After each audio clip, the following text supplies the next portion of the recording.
This conference will now be recorded. Okay, good. So let's get started. And a topic that we've been touching on with our Torah readings this week, we begin the parsha of the book of Shemot, of Exodus, of names. But we just closed off with Jacob's death, Yaakov's death, and Yosef's death. And in both cases, what was the request that both of them made, that each of them made? To be buried in the land of Israel. Yaakov made that request of Yosef, who was in a position of power and able to implement it right away, and he did. Whereas Yosef made the request to his brothers, who were not in a position to implement right away, but God will remember us, God will take us out of here, and when he does, take me along with you to be buried in the land of Israel. Why did they want to be buried in Israel? So let's take a look at the first source, which is Bereshis Mem Zayin Chavtet 47:29. V'yikruvu Yemei Yisroel Lamut. This is the start of the parsha, last week's parsha, the last parsha of Bereshit, parsha Vayechi, and the days of Israel, Yisroel, came close. Vayikra, and he summoned Livno Yosef, his son Yosef, and said to him, Im namatadichem veinecha, if I found favor in your eyes, simnach sim na yadcha techi, right? Place your hand by my thigh. Vasiti madi, that's a way of swearing. Vasiti madi chesed ve'emes, and do with me chesed ve'emes, kindness and truth. And based on this, we always say that anything, burial or anything that we do with a person who's passed away is categorized as chesed shel emes. It is a true kindness, because with every other kindness, there's a certain reciprocity that we have, at least in the back of our minds, that this will be there will be recompense for this. There's some reciprocity involved. When dealing with a person who has left this world, so then that is a chesed shel emes. Al na tikbareni b'mitzrayim. Please do not bury me in Mitzrayim.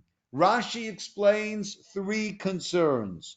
Rashi there, Al na tikbareni b'mitzrayim. Do not bury me in Mitzrayim.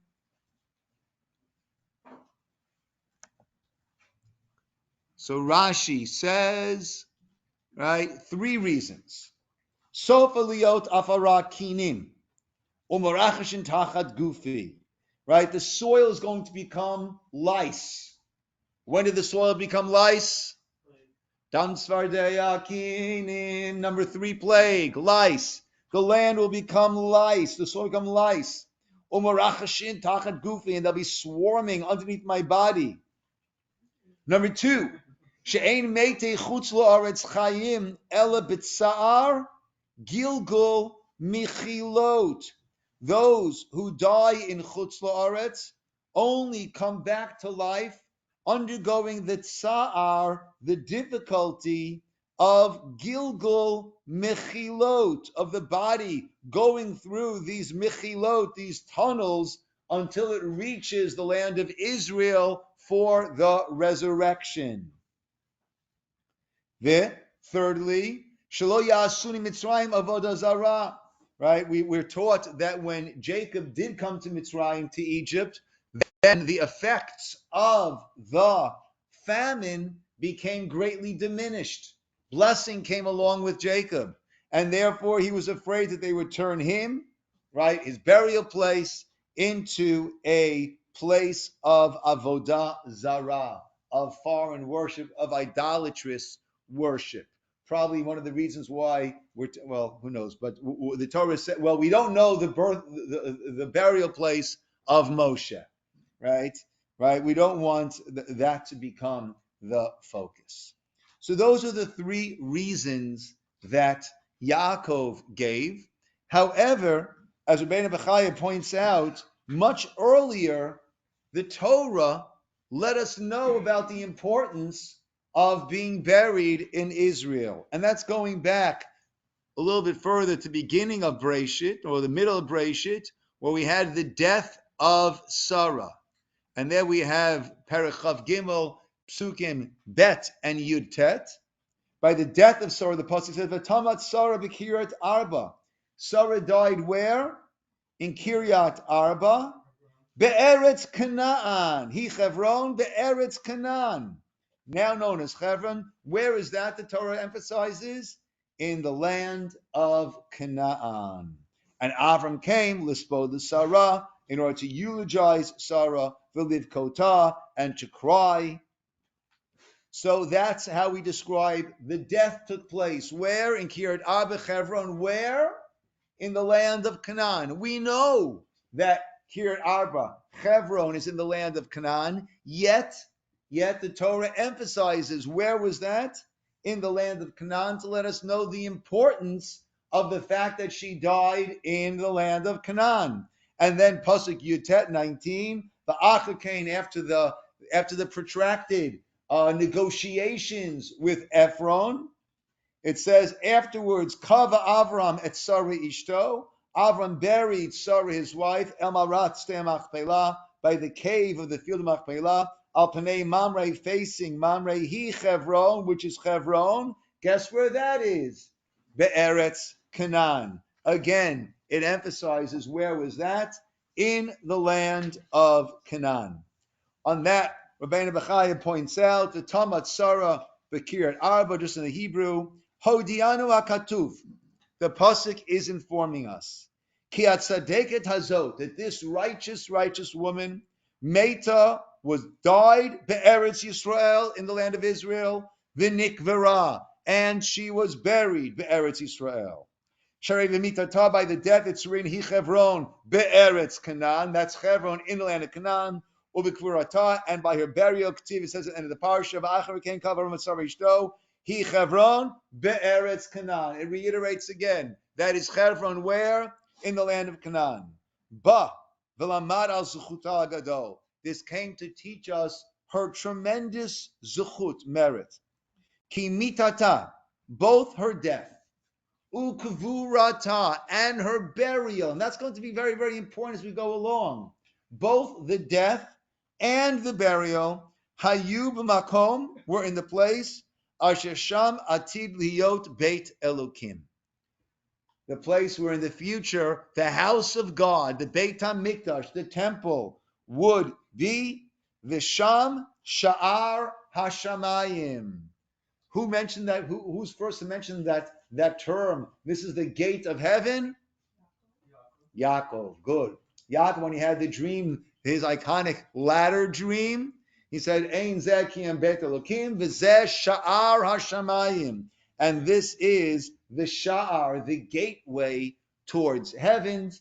And actually, when Shlomo HaMelech, King Solomon, built the Beit HaMikdash, built the temple, his tefillah was that the prayers from all over the world will come here and then will ascend up to the heavens. That is the portal, right? That's where you get heavenly klita, right? You get reception someplace, you don't get reception elsewhere, right? So that's the place where when we say to God, can you hear me now?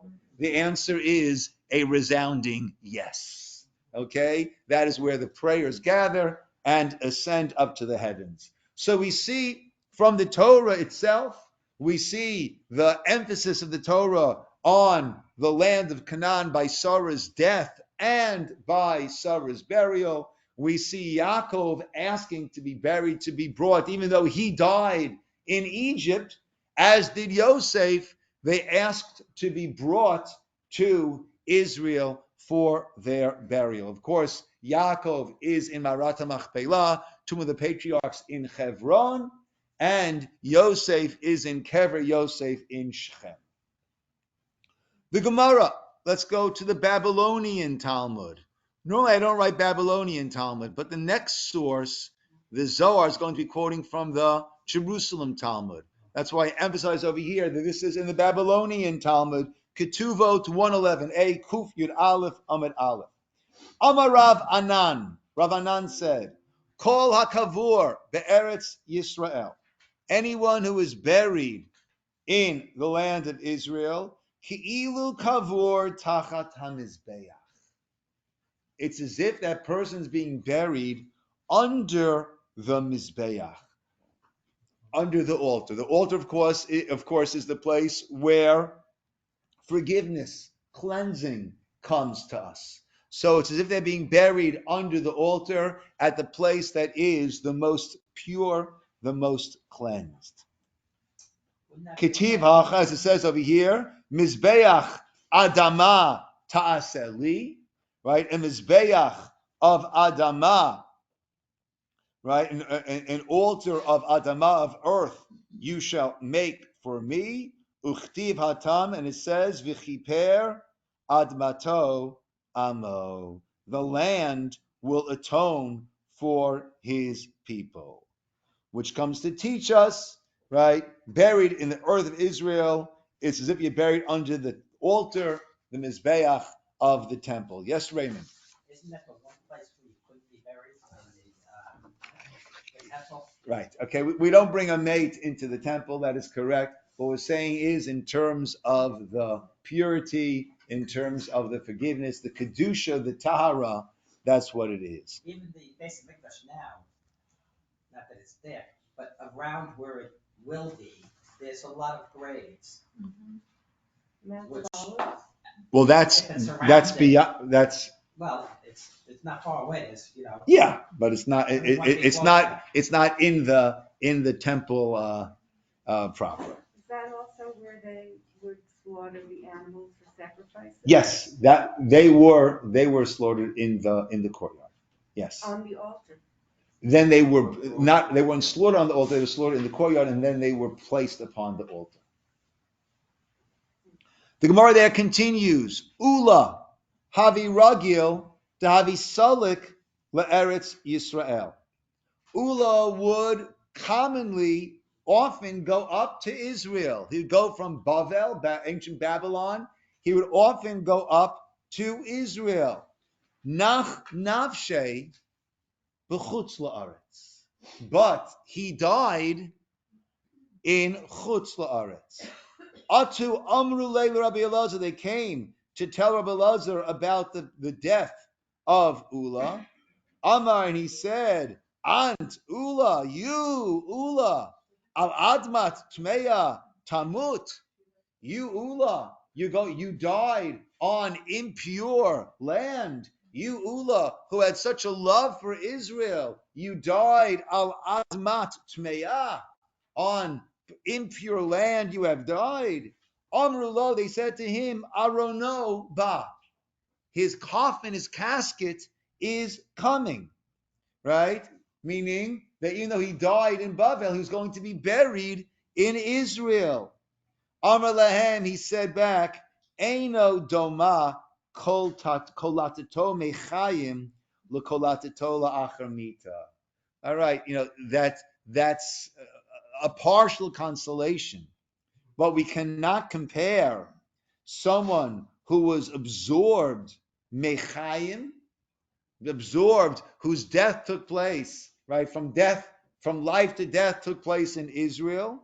Lekolatato, to someone who absorbs, the person was only absorbed into the ground, into the soil of Israel after having died outside of the land of Israel. So we see here a nod toward the emphasis that Rabbi Bachaya pointed out, that by Sarah it mentions both her death taking place in Israel and the burial taking place in Israel. We see from here the importance of being buried in Israel. Ideally, a person passes away in Israel and is buried in Israel, but if not, at least being buried in Israel. That is, as always, one side of the coin. There's another side of the coin, and that is from the Zohar in Parshat Vayichi, and the Zohar is based on the Yerushalmi that takes a very, very different approach.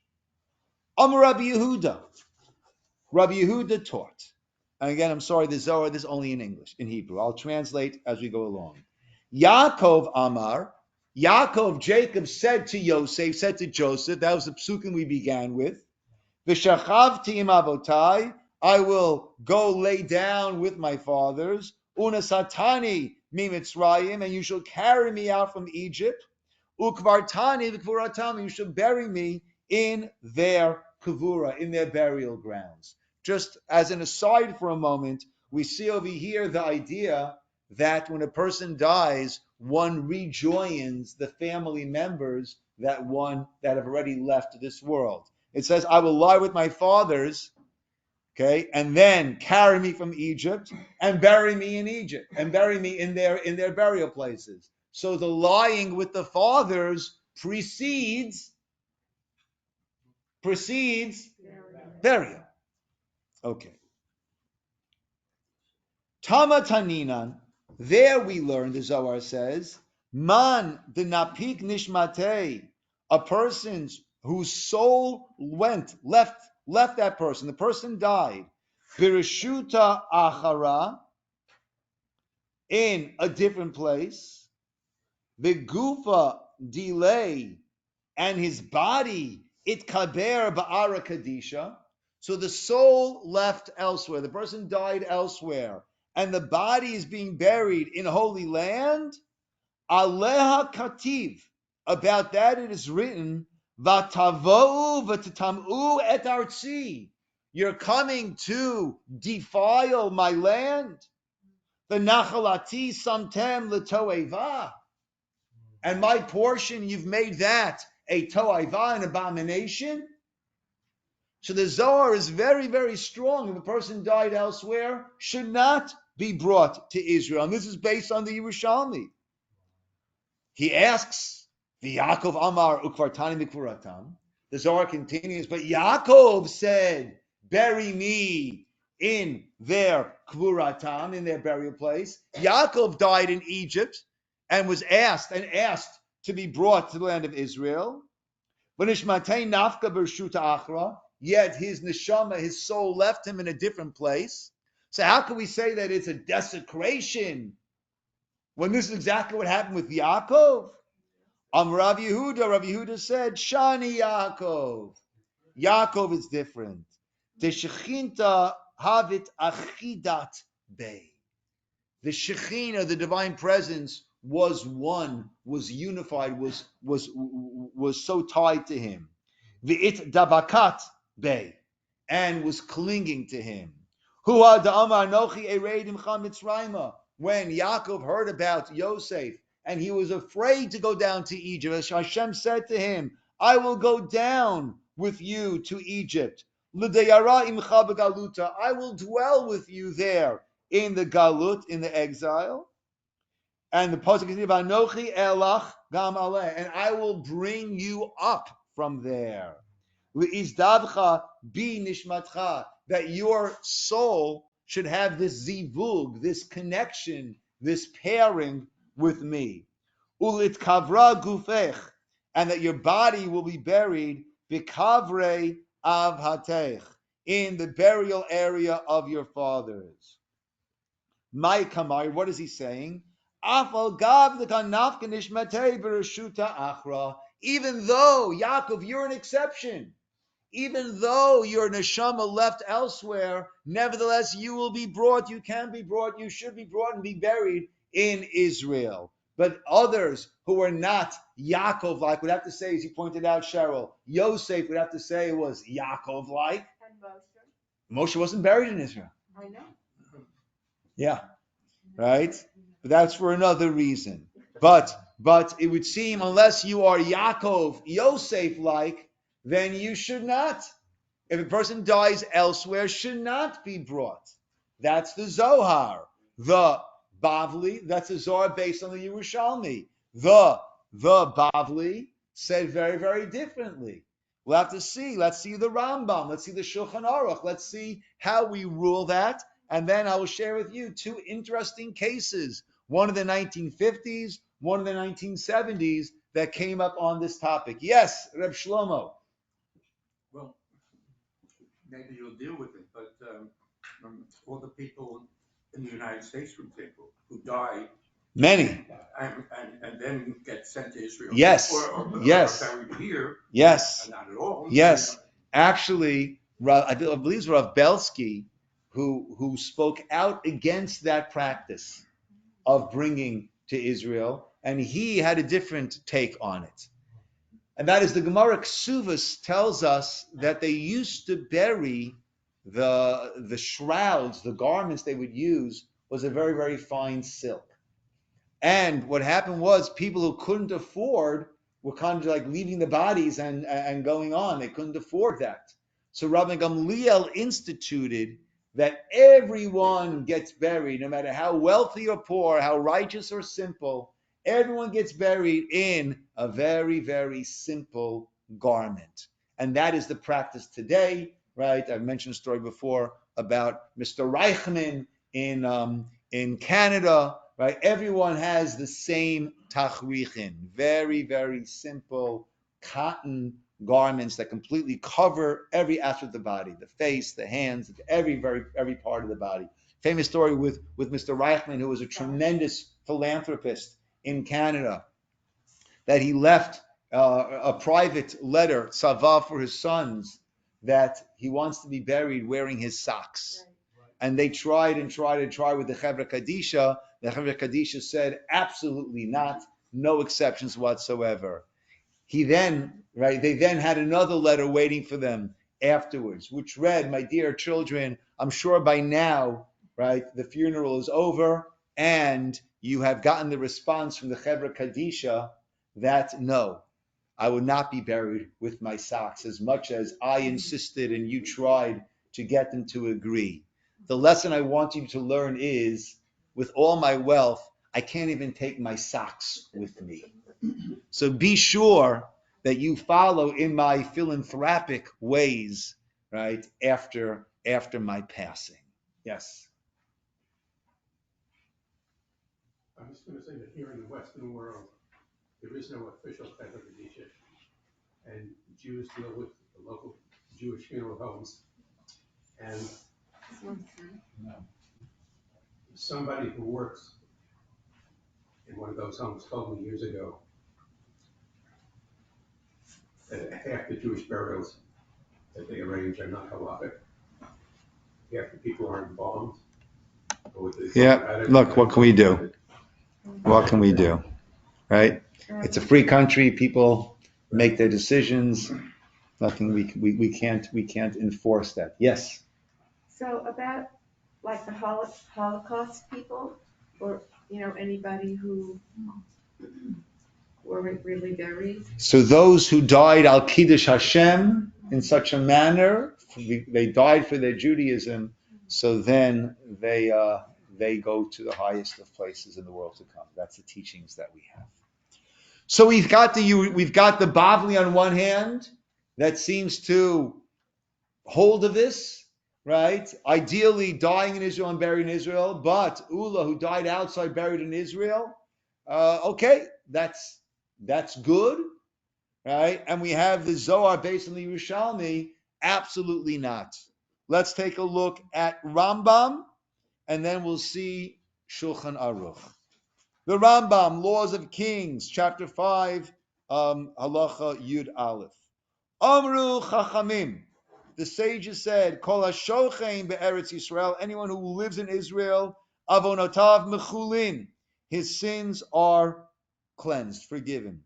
As it says in Yeshayahu, Obal Yomar Shekain Chalisi, Ha'am HaYoshev Ba Nesu Avon.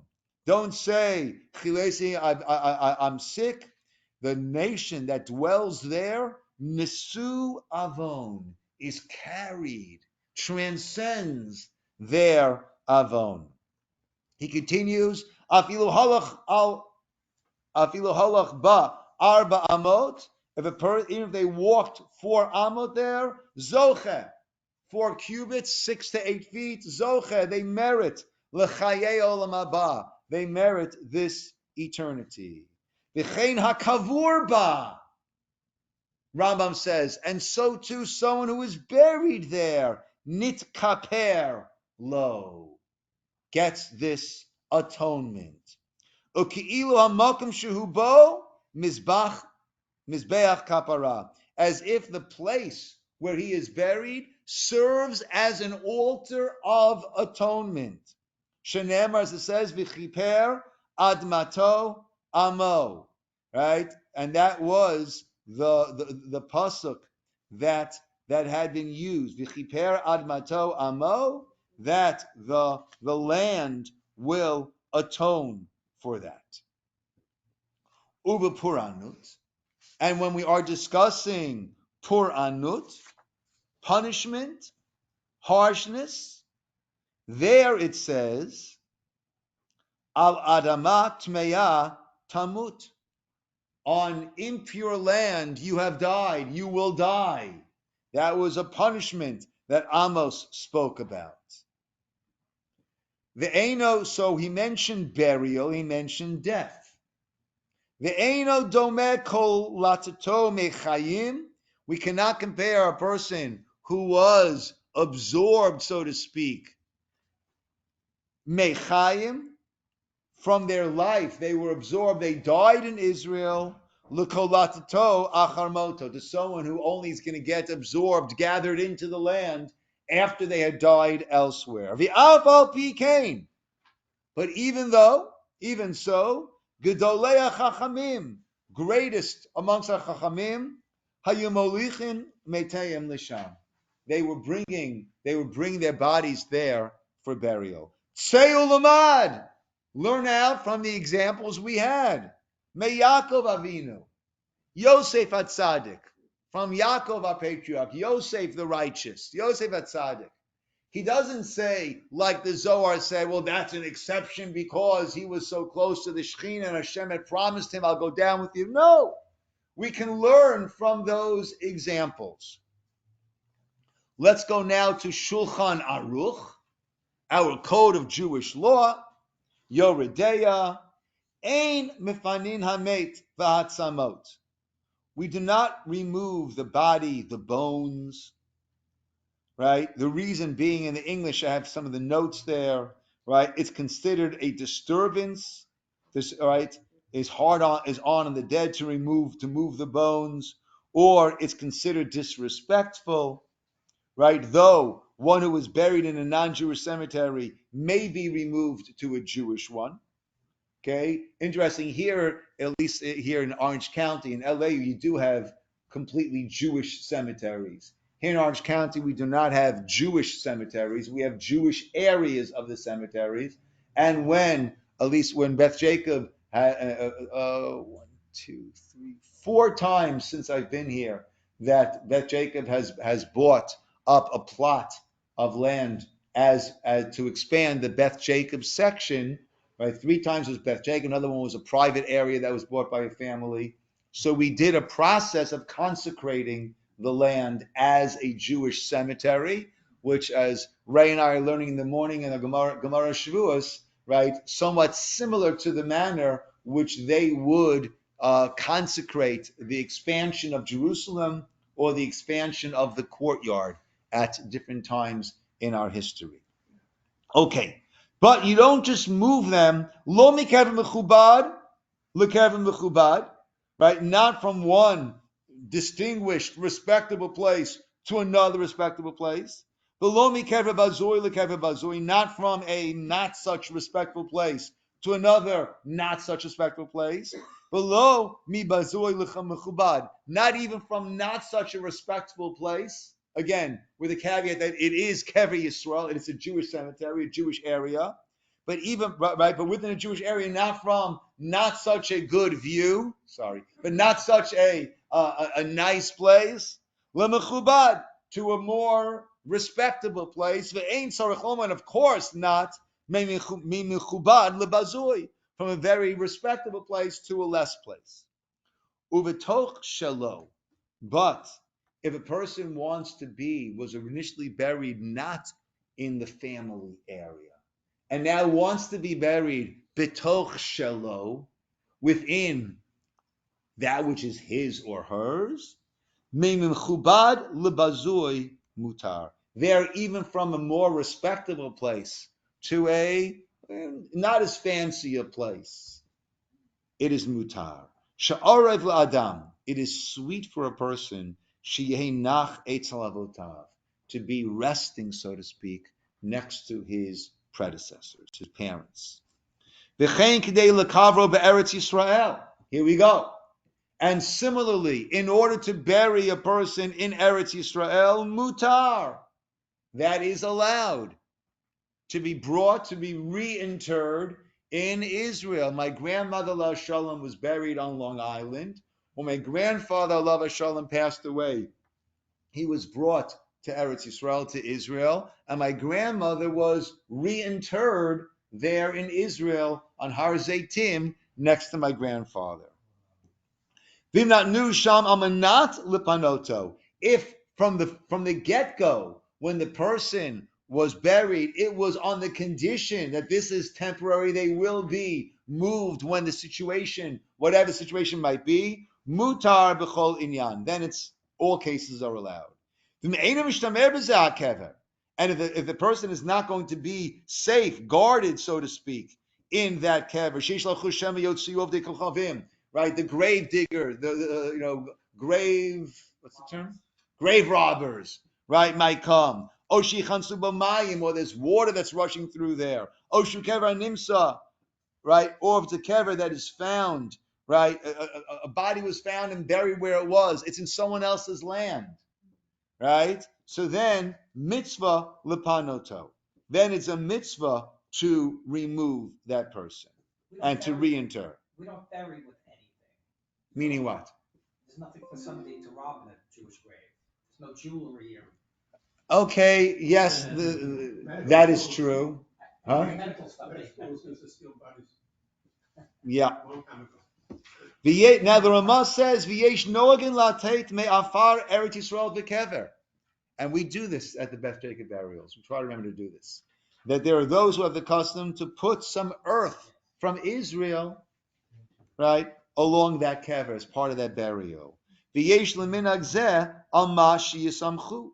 And this minhag this custom has a basis, has what to rely on, right? Because if the land of Israel helps with the kapara, so even if a person is being buried elsewhere, then there is this idea of having the kapara, the atonement of the earth of Israel.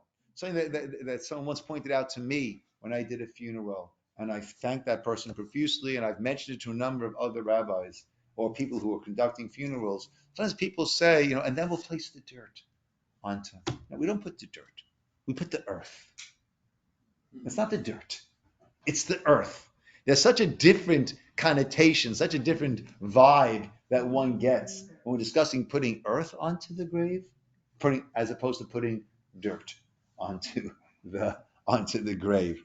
So someone sensitized me to that. And there have been a number of times that I've been at a funeral that someone else has mentioned the dirt, and I always afterwards discreetly let the person know that I appreciate when someone pointed out to me to use the term earth. I wanted to mention it to that person also. Okay, so we see the different approaches that we have, and that is why, as Rav Shlomo pointed out, it is a rather common thing, right? Oh, I started to say before from Rabelsky, right? So he felt that similar to this idea of everyone having the same tachrich and the same burial shrouds, this idea of burial in Israel is beyond the means for many people between the cost of the transportation, all that goes along with it. So he was want to somewhat discourage that.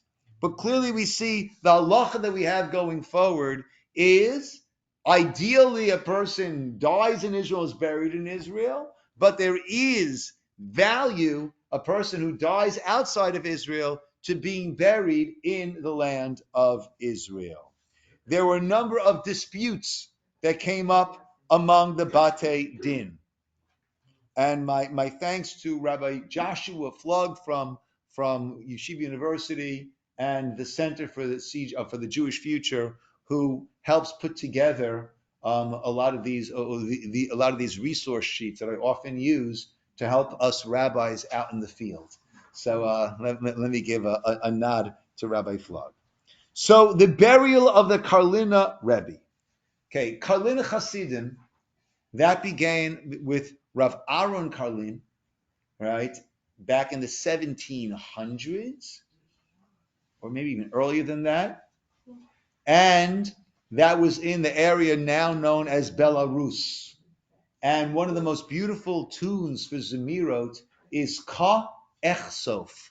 He wrote this Zemir about how Ka, God Echsof, I'm thirsting for you. And there's a set tune that it's sung to. It's incredibly beautiful. If you take some time, go to YouTube and put in Karlin, Ka Echsof, right? And you'll come up with that. It is heavenly. Heavenly, heavenly. You feel like the angels are singing it. Right? Amazing. Well, generations later, 1956, Rav Yochanan Perlo, who was then the Karliner Rebbe, was living in Israel, went to visit America, and died here in the States. Initially, he was buried here in the States. But the Hasidim in Israel, as well as his family, wanted the body to be moved to Israel. It came before the Beit Din of the Eid Charedit of the Eid Charedis in Yerushalayim. Those who opposed moving the body argued that while halachic sources say the body can be moved, as we saw Rambam, Shulchan Aruch, the Zohar follows the opinion of the Yerushalmi that one who dies in Chutz La'aretz should remain buried in Chutz La'aretz. The Beis of Eid Charedis ruled the body should be transported to Israel, right? They said that the argument to follow the Zohar falls short for two reasons. First of all, when there is a debate between what we call Nigla and Nistar. Nigla is the revealed Torah. Nistar is the hidden Torah, the Kabbalah, the Kabbalistic teachings. We follow the Nigla over the Nistar, and therefore we'll follow the Shulchan Aruch over the Zohar. And the Zohar says Yaakov Avinu was buried in Israel because he was a tzaddik. Well, this could also be applied to the Karliner Rebbe. That was the ruling. The opponents of moving the body then got a court order stopping its removal, and the judge said, I'm not getting involved in this. Put the matter before a Beit Din in America. Right? So let there be a Beit Din in America. Right? You know, it's before there would need to be a court order allowing this reinter, this digging up of the body. So they went to court, and right. Well, I guess it doesn't need a court order, but once they went to court to stop it, so then it gets complicated, right? So the judge said, let it go to a Beit Din, let a Jewish court decide. The Beit Din consisted of Rav Moshe Feinstein, Rav Henkin, and Rav Ephraim Zalman Halperin. They ruled that while they don't endorse the practice of bringing bodies to Israel for kavura because of the expenses involved, it's not something that they promote. The family has the legal right to decide to do so. And since the Beit Din in Israel also ruled that way, no one should stop them. And I'm not sure who it was that was trying to stop. It wasn't the family. Who it was? Some Hasidim probably, who wanted, right, their Rebbe to be buried, right? There are Chalin Hasidim all over the world. They probably wanted their Rebbe to be near them.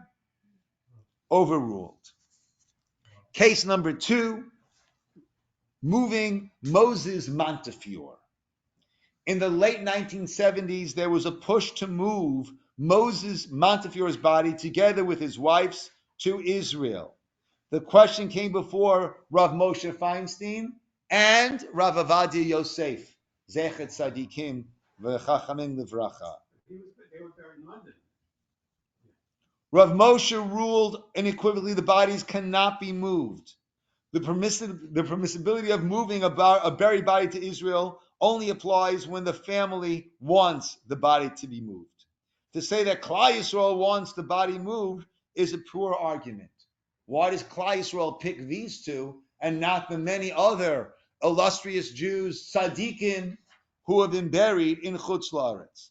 On the contrary, Rav Moshe said, moving them would seem to disparage the great tzaddikim of the previous generations. No, they could stay there. But Moses Montefiore, he's got to be moved to Eretz Yisrael. Rav Moshe was against it.